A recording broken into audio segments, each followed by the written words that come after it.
दोस्तों, इससे पहले आपने इंडियन कॉन्स्टिट्यूशन के 25 पार्ट्स को याद रखने की ट्रिक्स अगर इंटरनेट में कहीं भी देखी होगी तो आपने देखा होगा कुछ इस तरह से। वहाँ पे आपको बताया होगा कि you can do fix deposit from US using premature withdrawal on special rate. लेकिन उसमें क्या रहता था कि आपको कहा जाता था कि डू को आपने क्या करना है, इग्नोर करना है। यू से यूनियन, सी से सिटीजनशिप, डी को आपने इग्नोर करना है, फिर एफ से फंडामेंटल राइट। फिर आगे आपको सिखाया जाता था कि you can do fix deposit from US using premature withdrawal. फिर आपको कहा जाता है कि विड्रॉल को आपने क्या करना है, इग्नोर करना है, ओमिट करना है, इसको भूल जाना है, बाकी इसको याद रखना है। उसी प्रकार नेक्स्ट लाइन में आपको कहा जाता था फ्लिपकार्ट हैज़ टाटा स्काई। उसमें क्या क्या कहा जाता था, हैज़ को आपने इग्नोर मानना है, फिर Tata sky set of box on special rate. लेकिन इस तरह से आप बहुत कंफ्यूजन रहता था कि एक लाइन में किसको ओमिट करना है, किसको इग्नोर मानना है, किसको याद रखना है, तो काफ़ी कंफ्यूजन रहता था। लेकिन हम आपको एक बहुत ही आसान ट्रिक लिख रहा है। एक लाइन में आपको याद रखना है, कुछ भी ओमिट नहीं करना है, कुछ भी इग्नोर नहीं मानना है, जस्ट आपको ट्रिक याद रखना है। आइए, अभी तक अगर आपने हमारे चैनल को सब्सक्राइब नहीं किया है, कृपया चैनल को सब्सक्राइब करें, बेल आइकन दबाइए लेटेस्ट वीडियो सबसे पहले देखने के लिए। तो गाइस देखिए, हमारा कुछ ट्रिक ऐसा है, बहुत आसान ट्रिक हम आपको बता रहे हैं। ट्रिक है you can fix device from US. देखिए ट्रिक ऐसा है, you can fix device from US using PM Chaudhary special rate. PM Chaudhary मतलब प्राइम मिनिस्टर चौधरी। हम सभी जानते हैं चौधरी चरण सिंह जी प्राइम मिनिस्टर रहे हमारे 1999 से 80 के बीच में। तो प्राइम मिनिस्टर जो चौधरी चरण सिंह थे, उनके इस पे आप इसको याद रख सकते हैं ऐसे कि you can fix device from United State using prime minister Chaudhary special rates. आपको कुछ भी ओमिट नहीं करना है, कुछ भी इग्नोर नहीं करना है, पूरी लाइन एज इट इज आपको याद रखनी है। सारे के सारे पार्ट्स 25 पार्ट्स इसमें इंक्लूड किए हुए हैं। नेक्स्ट है Flipkart terminates special tariff and special offer. देखिए फ्लिपकार्ट ने क्या किया, समाप्त किया। टर्मिनेट्स क्या होता है, समाप्त करना। स्पेशल टैरिफ हम सभी जानते हैं टैक्स क्या होता है, विद इन कंट्री टैक्स होता है, लेकिन आउटसाइड दो देशों के बीच में जो क्या रहता है आपका टैरिफ रहता है, उसको टैरिफ बोलते हैं। एक तरह से ये लार्जर टैक्स है। तो फ्लिपकार्ट ने समाप्त कर दिया टैक्स टैरिफ और एंड्स समाप्त कर लिए स्पेशल ऑफर, मतलब डबल फायदा फ्लिपकार्ट ने उठा लिया। ऐसी लाइन आपको याद रखनी है, Flipkart terminates special tariff and special offer.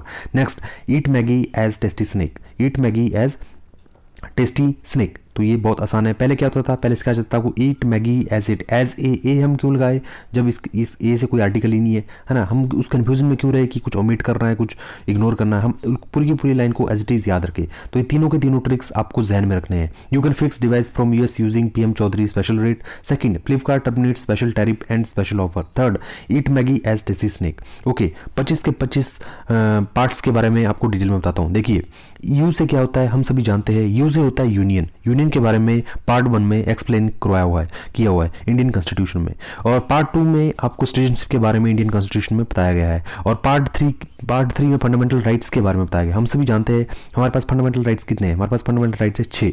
पहले कितने थे फंडामेंटल राइट्स, 7। लेकिन हम सभी जानते हैं जो आपका राइट टू प्रॉपर्टी है, फंडामेंटल राइट्स, 44th अमेंडमेंट जो हुआ 1978 में, उसमें क्या कहा गया कि जो राइट टू प्रॉपर्टी जो फंडामेंटल राइट्स है, इसको other separate Indian constitution right में रखा जाए, इसे फंडामेंटल राइट्स की सूची से हटा दिया जाए। तो उन्होंने क्या किया, 44th अमेंडमेंट 1978 में फंडामेंटल राइट्स को 7 से घटाकर 6 रख दिया। तो आपका पार्ट 3 12 से 35, आर्टिकल 12 से 35 में ही आपके पास सारा का सारा फंडामेंटल राइट्स के बारे में बताया गया है। उसके बाद पार्ट 4 देखिए, पार्ट 4 क्या है, डायरेक्टिव प्रिंसिपल्स के बारे में बताता है। 4A फंडामेंटल ड्यूटीज के बारे में बताता है। हम सभी जानते हैं फंडामेंटल ड्यूटीज कितनी है, फंडामेंटल ड्यूटी पहले 11 थी, अब कितनी रह गई है, 10 रह गई है। आपने ऐसे याद रखना कि फंडामेंटल राइट्स 7 से 6 कम हो गए हैं, और फंडामेंटल ड्यूटी 10 से 1 बढ़ा दी गई है। सॉरी, पहले मैंने 11 से 10 बोला, लेकिन ये बढ़ा दी गई है, 10 से 1 बढ़ा दी है, तो कितनी हो गई है, 11। ये कब बढ़ा दी गई है, हम सभी जानते हैं 2002 में। 2002 में 86 कॉन्स्टिट्यूशन अमेंडमेंट हुआ, उसमें फंडामेंटल ड्यूटीज आपकी 10 से 11 कर दी गई है। 11वीं ड्यूटी कौन सी जुड़ी गई है, 11वां कर्तव्य हर एक माँ बाप का है कि वो अपने बच्चे को 6 से 14 साल की उम्र में जो स्कूली शिक्षा अनिवार्य उन्हें दिलाए। शिक्षा अनिवार्य कर दी है 6 से 14 वर्ष की साल के बच्चों को। तो ये हमारे पास 11वां जो है फंडामेंटल ड्यूटीज ऐड की गई है 2002 में 86 कॉन्स्टिट्यूशनल अमेंडमेंट। उसके बाद क्या है, 5 और 6 आर्टिकल क्या यूनियन और स्टेट्स के बारे में बताता है। 8th यूनियन टेरिटोरीज के बारे में बताता है। उसके बाद क्या है दोस्तों, उसके बाद P panchayats, M municipalities, C देखिए वो बहुत इंपॉर्टेंट। 9th B देखिए, कहीं भी आप इंटरनेट में अगर आप पार्ट्स की 25 पार्ट्स की ट्रिक्स के बारे में पढ़ेंगे, वहाँ पे सिर्फ 24 पार्ट्स दिए होंगे। क्योंकि 9B पार्ट्स के बारे में कहीं भी किसी भी ट्रिक्स जितने भी आप इंटरनेट में देखो, कहीं भी आपको ट्रिक्स में नहीं मिलेगा 9B पार्ट्स, क्योंकि इसको ऐड किया गया है 2011 में 2011 में 97th इंडियन कॉन्स्टिट्यूशन जो अमेंडमेंट हुआ था उसमें 9B को ऐड किया गया है, which deals with the cooperative societies. तो हमने क्या किया हुआ है, 25 के 25 जितने भी पार्ट्स है सारे के सारों की ट्रिक्स A to Z हमने आपको इसमें बताई, कोई भी पार्ट हमने इसमें मिसिंग नहीं किया हुआ है। ठीक है गाइज, तो 9A 9B, उसके बाद देख सकते हैं आप C, उसके बाद उसके बाद देख सकते हैं 10th पार्ट, उसके बाद 11 पार्ट। उसी तरह से फ्लिपकार्ट फाइनेंस और प्रॉपर्टी के बारे में बताता है, F 12वां पार्ट जो है। 13वां part terminates trade and commerce के बारे में। 14वां पार्ट स्पेशल सर्विसेज के बारे में। 14A पार्ट टैरिफ और ट्रिब्यूनल्स के बारे में।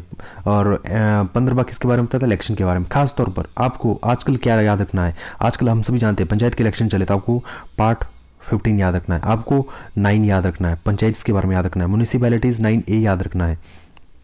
ओके गाइज, उसी प्रकार आप देख सकते हैं कि उसके बाद क्या है, स्पेशल प्रोविजंस है, ऑफिशियल लैंग्वेजेस है ना, उसके बाद इमरजेंसी प्रोविजंस है, उसके बाद क्या है, अमेंडमेंट ऑफ कॉन्स्टिट्यूशन है, मिसलेनियस सर्विसेज है, temporary transitional and special provision है, शॉर्ट टाइटल्स है।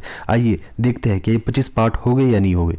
देखिए 1 2 3 4 5 6 7 8 9 10 11 12 13 14 15 16 17 18 19 20 21 22 23 24 25। देखिए 25 के 25 पार्ट को हमने इसमें इंक्लूड किया है, लेकिन इसमें एक दिलचस्प बात है जो आपको याद रखनी है। बाकी सारे पार्ट एज इट इज़ याद रखने हैं, लेकिन जो पार्ट 4 है, पार्ट 4 2 सब पार्ट्स में डिवाइड किया हुआ है, और पार्ट 19 सब पार्ट में डिवाइड किया है, और पार्ट 14 आपका 2 पार्ट्स में डिवाइड किया। ये 3 आपको डिफरेंट से याद रखने हैं, 4 9 और 14।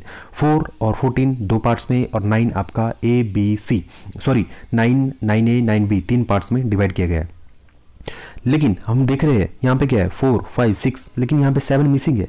आपने देखा होगा 7 मिसिंग है। अरे भाई ये क्या हो गया, तो देखिए 7 पार्ट क्या किया हुआ है इंडियन कॉन्स्टिट्यूशन 1956 में। 1956 में उसको क्या किया गया, एबोलिश किया गया है, रिपील किया गया। क्यों किया हुआ है, देखिए हमने यहाँ पे आपको बताया हुआ है कि जो आपका पार्ट 7 है रिपील्ड इन 1956। 7th कॉन्स्टिट्यूशन अमेंडमेंट हुई थी आपकी 1956 में। हम सभी जानते हैं 1956 में क्या हुआ था, स्टेट रीऑर्गेनाइजेशन एक्ट पास हुआ था। उसमें क्या कहा गया था, जितने भी आपके स्टेट्स है लिंग्विस्टिकल बेसिस पे अलग हुई थी। जैसे सबसे पहले आंध्र प्रदेश लिंग्विस्टिकल बेसिस पे अलग हुआ था। हम सभी जानते हैं साउथ में लोग हिंदी बिल्कुल भी स्वीकार नहीं करते, या तो वो तेलुगु लैंग्वेज या तो उनकी इंग्लिश चलती है। तो उसी प्रकार 1956 में भाषी आधार पर सबसे पहला राज्य बना था हमारे पास आंध्र प्रदेश। तो उस टाइम क्या होता था हमारे पास, इससे पहले हम सभी जानते हैं part A, part B, part C इस तरह की स्टेट्स होती थी। जैसे हम सभी जानते हैं हिमाचल भी पार्ट C स्टेट्स में रहा हुआ है, बिलासपुर हमारा जिला पार्ट C की स्टेट में रहा। लेकिन हम सभी जानते हैं पार्ट A, B, C तीनों में डिफरेंस क्या है। पार्ट A में ब्रिटिश गवर्नर्स का राज होता था, पार्ट B में राज प्रमुखों का राज होता था, और पार्ट C में जो चीफ कमिश्नर प्रोविंसेस होती थी उनको पार्ट C एक तरह से नाम दिए गए थे कि जिनमें आपका गवर्नर का राज होगा उनको पार्ट A स्टेट्स की कैटेगरी में रखा गया था, राज प्रमुखों के राज को पार्ट B की कैटेगरी में रखा गया था, और जो चीफ कमिश्नर प्रोविंसेस जो थी आपकी उनको पार्ट C की कैटेगरी में रखा गया था। लेकिन पार्ट B की कैटेगरी में, जो पार्ट B की कैटेगरी थी आपकी, वो 238 आर्टिकल 238 और पार्ट 7 ऑफ इंडियन कॉन्स्टिट्यूशन में पार्ट B की स्टेट्स को रखा गया था। लेकिन बाद में क्या हुआ, ये part A, part B, part C इस तरह का विभाजन को समाप्त किया गया, और सभी सारी क्या बना दी गई, स्टेट्स ऑफ इंडियन कॉन्स्टिट्यूशन और द स्टेट्स ऑफ इंडिया। तो फिर इस तरह की चीज़ें एबोलिश की गई, समाप्त की गई। आर्टिकल 238 समाप्त किया गया, मतलब पार्ट 7 समाप्त किया गया। कब, 7th अमेंडमेंट 1956 में। तो इसलिए 7 हम इसमें लिस्ट में आपको 7 पार्ट देखने को नहीं मिलेगा।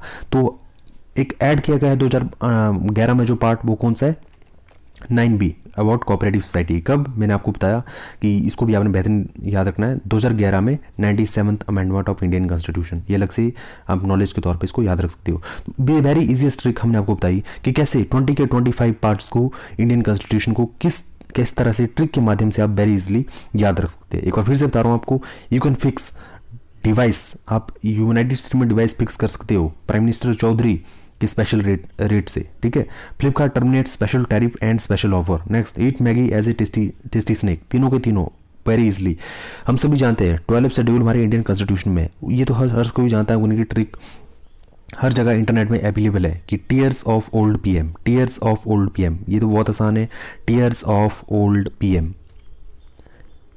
लेकिन शेड्यूल की ट्रिक किसी को भी ऐसी नहीं मिल रही थी कि जिसमें कोई ओमिशन और इग्नोर करने का कोई भी वर्ड बीच में ना हो। लेकिन हमने एक ऐसी ट्रिक लेकर आया है, एडोनारा चैनल आपको एक ऐसी ट्रिक लेकर आया है जिसमें आपको कुछ भी इग्नोर नहीं करना है, कुछ भी आपको ओमिट नहीं करना है। सारे के सारे पूरी की पूरी लाइन आपको एज इट इज़ याद रखनी है और आपको इस तरह से काउंटिंग में याद रखना है कहाँ यूनियन है, सिटीजनशिप है, फंडामेंटल राइट्स है, डायरेक्ट प्रिंसिपल है, फंडामेंटल ड्यूटीज़ है, यूनियन है, स्टेट्स है, यूनियन टेरिटोरीज है, कहाँ किसके बारे में एक्सप्लेन बिल्कुल अच्छी तरह से किया हुआ है। तो इस तरह से 25 के 25 पार्ट्स को आप अच्छी तरह से याद रख सकते हैं।